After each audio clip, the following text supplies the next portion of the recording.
આ જહુના ગામમાં જ્યારે આવ્યા છે ત્યારે આપણા સૌના સનાતન ધર્મના મહાન આપણા ગુરુજી, તમામ વધારેલ મહેમાનો અને માતાઓ તમામને વંદન।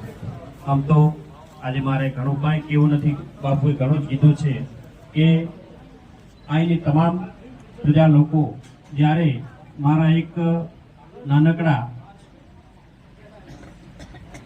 એવા નાની ઉંમરની અંદર ઘણું બધું આપ્યું હોય અને છતાં એનાથી વધારે જ્યારે મંત્રી પદ માટે આપ સૌ ચિંતા કરતા હો તેનાથી મારે વધારે કંઈ ના હોય। એટલે આપનો સૌનો હું ઋણી છું, આભારી છું કે આ બધા જ્યારે નાની ઉંમરમાં જેમ આપણા નરેન્દ્રભાઈ મોદી સાહેબ, આપણા નડાજી સાહેબ, અમિતભાઈ શાહ સાહેબ, આપણા ભૂપેન્દ્રભાઈ સાહેબ અને આપણા નવનિયુક્ત જગદીશભાઈ વિશ્વકર્મા આપણા પ્રદેશ પ્રમુખ જ્યારે આપણી ચિંતા કરી, આપણા વિસ્તારની ચિંતા કરી, આપણને ખૂબ મોટી ભેટ આપી છે।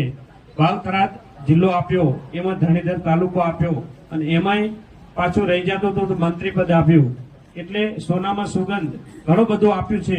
એટલે આપણે એમના સૌના આભારી છીએ, કાયમી આભારી રહીશું અને પ્રજાની સેવા માટે માં જહુ શક્તિ આપે અને કાયમી પ્રજાની સેવા કરતો રહીશ। બસ આટલું જ કહીશ। અસ્તુ ભારત માતા કી જય।